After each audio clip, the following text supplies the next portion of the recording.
Okay, we're going to take another look at a famous pharaoh from ancient Egypt, the famous pharaoh known as Senusret or Senwosret, or his Greek form that you've heard of, Sesostris.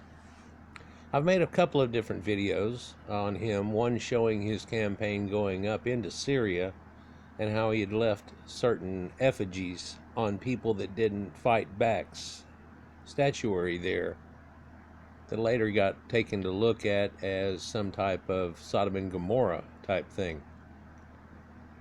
There's a good picture of them right here that you can see, and they have multiples of these that are just done over and over again. This is another one of those parts where they're able to recreate something to a T over and over again without really any variation, although in these two I do see some variation on the ones we can see. The back of the ear on the right one is straight going back. On the left one they try to take it back, but notice they don't take that off like an ear, because no one wants to build a statue like this and get all the way to the end and chip the ear off of it. And on his statues they make huge ears because he's listening, they say. He also has extra long arms and hands, ladies. So let's take a look a little bit into this. He ruled from 1878 BC to 1839 BC, and was a time of great power and prosperity, and he was the 5th king of the 12th dynasty of the Middle Kingdom. We recently showed a genetics paper showing that Jehudi Nakht from the same dynasty period right here shows European U5b haplogroup in its mtDNA, but so we're hitting around this time quite a bit. And he what I want to get into is the way that he expanded the kingdom during his period. He was very proud of it.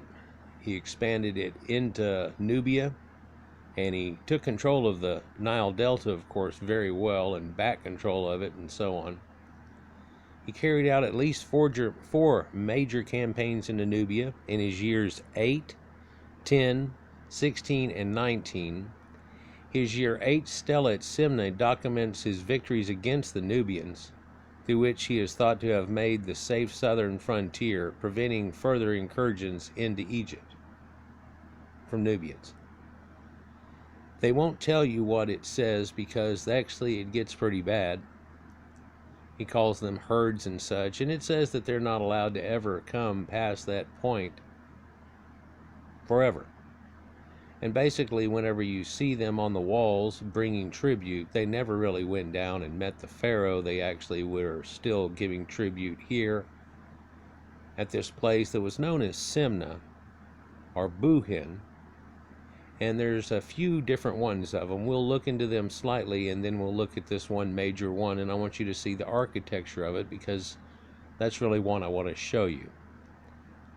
In year 16, though, he tells you that after he's had children here, in the 3rd month of winter, the king made his southern boundary at He, which is right past Semna. I have made my boundary farther south than my father's. I have added to what was bequeathed me. As for my son, i.e., a successor of mine, who shall maintain his border, which my majesty has made, his son, he is my son, born to my majesty.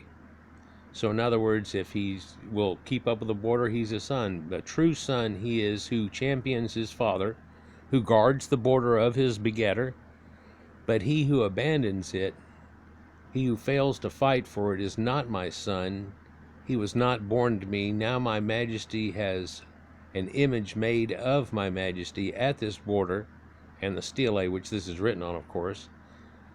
And in order you maintain it, in order that you might fight for it, and it says forever on it too. They leave that out.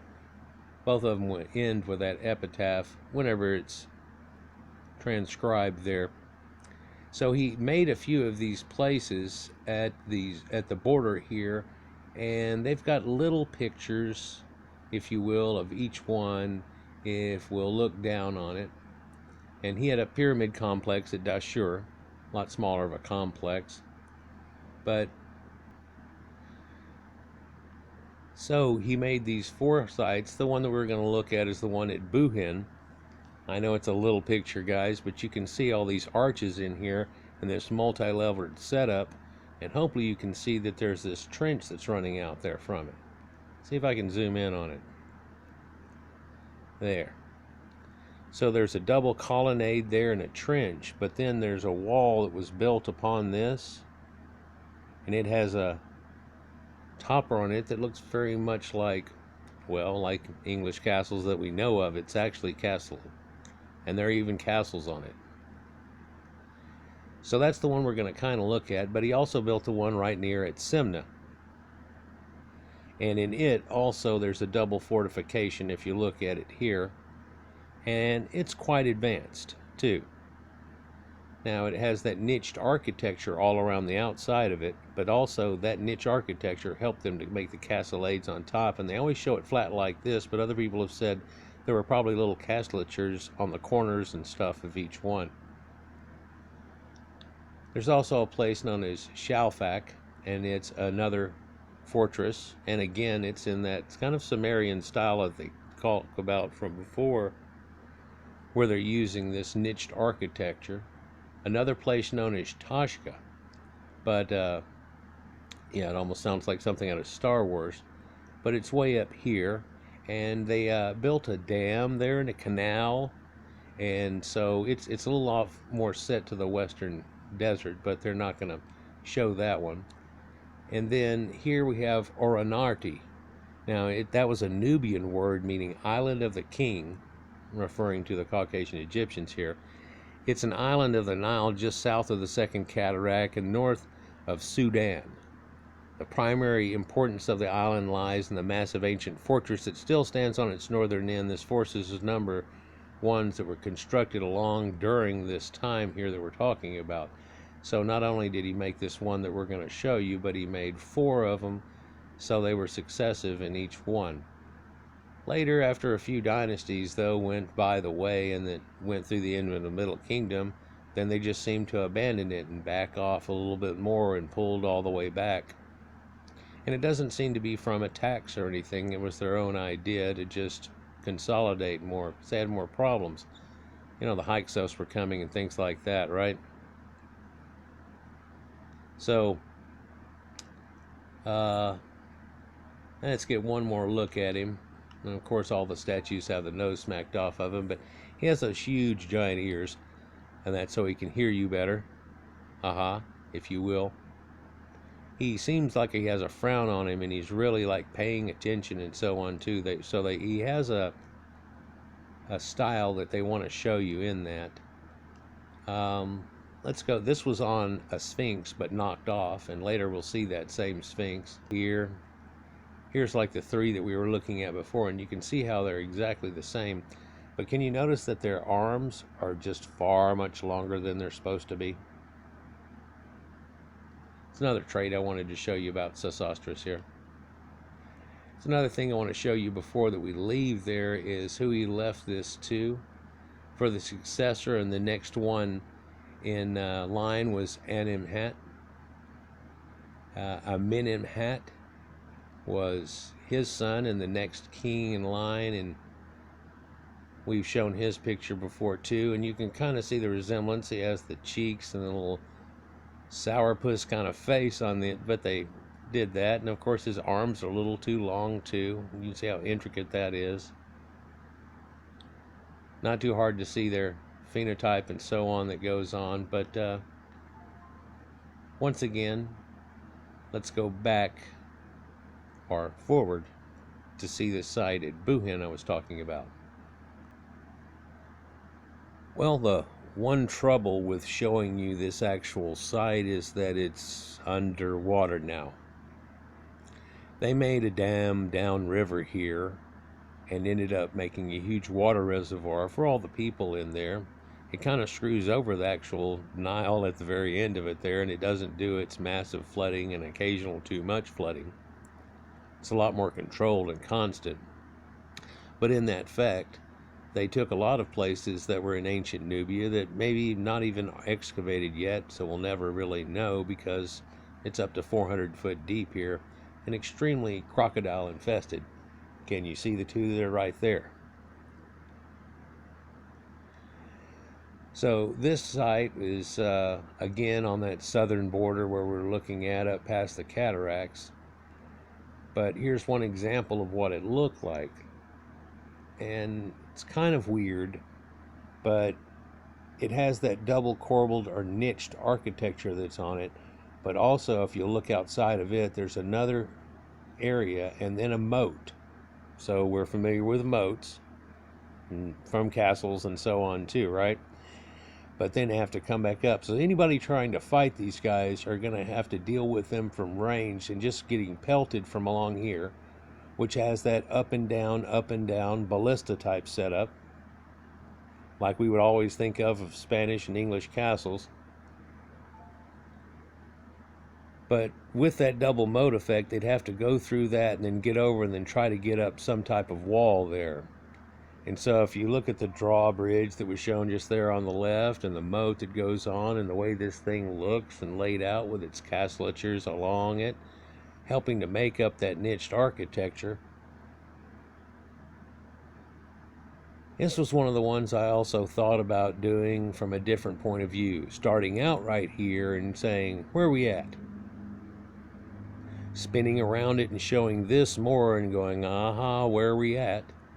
And you're like, I don't know, Camelot. I mean, I don't, we're some Spanish castle where it, yeah, it seems along on that line, doesn't it? The way that it's built. The original one that I was going to show you here was going to show something a little bit different. And it was really an architectural setup, and it's a different 3D picture of the same one. It's one that had Joanne Fletcher on it, and when she's going around looking at ancient stuff and this guy takes her into a building and plops out these architectural plans and show it to her, and then they go through this little deal. Only the first time I did it, back 4 months ago, it got flagged before I even got to snip out a bit or see what I could do to fix it. Hopefully this doesn't do the same, where it's been a little deviated here, but you can see also that while it goes down in a moat that's there from the other, it has to come up another castleture, and then there's a double setup that's here down onto that, so multiple firing points. I mean, it's just crazy. So they're not going to get past this point, and really it's kind of the only way. You can try to skirt the Nile off to the side, but it becomes a hard journey. And from what I hear, they had outposts and outliers and guys checking for that, and whenever they did, got to be a problem. They were told in no uncertain terms they weren't allowed into Egypt. A lot of people cover this idea up in a modern idea. But can you imagine that they also trained Sobek, the crocodile, and that lived here in this moat? And so this idea of crocodiles and moats and everything, you know, goes back a little further than people give credit for.